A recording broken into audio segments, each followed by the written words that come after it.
Dolapo Oni is standing by to talk to us on one of those stories you saw earlier there on your TV screen. Dolapo, good morning to you. Thanks for coming through. Hi, good morning. Good to be on the show. Thank you very much. I'm sure you must have read the reactions from around the world regarding this sorry, I beg your pardon, NNPC. I just got central bank in my head today. All right. The NNPC suspended or banning 113 oil vessels from lifting Nigeria's crude because of discrepancies in what they load, what they deliver. We talked about this 4 days ago. Now the reactions coming through from the global shipping world about this. Yes, I mean, the strongest reaction we have seen has been from Intertanko, which is the umbrella body for shipping, basically tanker fleets around the world.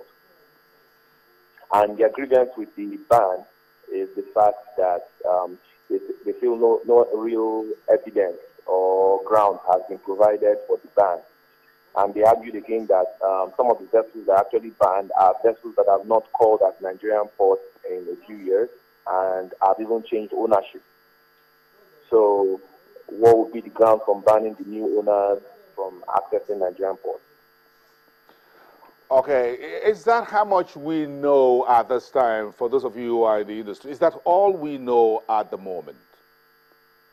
I mean, what we know is that, look, the NNPC said these companies have committed two major offenses. Number one is that the outturn figures they disclose, or that some of them have actually not disclosed.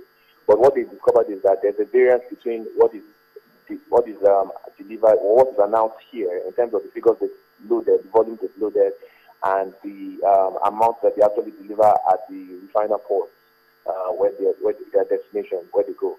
That's one. The second thing is that the NNPC has also said that some of those ships, the period they've been coming to Nigeria, they've actually not paid their port and maritime fees. They have a backlog of payments. So for some of the ports that perhaps haven't even visited Nigeria for a while, it may be on account of outstanding payments that they've incurred since when they last visited that they're yet to pay. So it may not necessarily be the case that even though they haven't been in Nigeria, they are not liable. So it might still affect some of those kind of vessels. From industry sources, you deal with this on a daily basis, and we had this conversation 4 days ago, and we said we didn't have full details from the NNPC, why it took this decision, how it arrived. We didn't have a list of those vessels and the companies that own them, the shipping companies as it were. So this looks like I throw it at you, you throw it back at me. Well, it is. I mean, we have the list now, and we've seen some of the vessels, and I mean, both things, to be frank with you, the vessels, the names on the vessel are actually some of the largest, shipping companies in the world. I mean, there are about 6 vessels belonging to Univan. Univan is one of the vessel management companies out of Singapore, one of the largest. It's actually, in fact, it's actually the 10th largest in the world, and they are also responsible for some of our shipments that goes to India as well. So there are actually some very large names on this list, and I think that's why we are seeing a reaction from Intertanko, which is actually a very big organization, So I think it's something we should take a bit seriously. We might need to look into the list a little bit more because it looks again like something that possibly could have been done through another channel. Perhaps it could have been possible to contact the companies directly to say, this is what you have outstanding. Can you please reconcile your differences?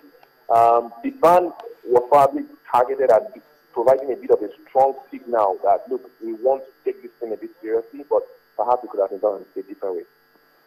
Okay, let's hang it in there till Monday. We'll have more time to chew this over while you keep your eyes on that story for us. We appreciate your time, as always, here on the program.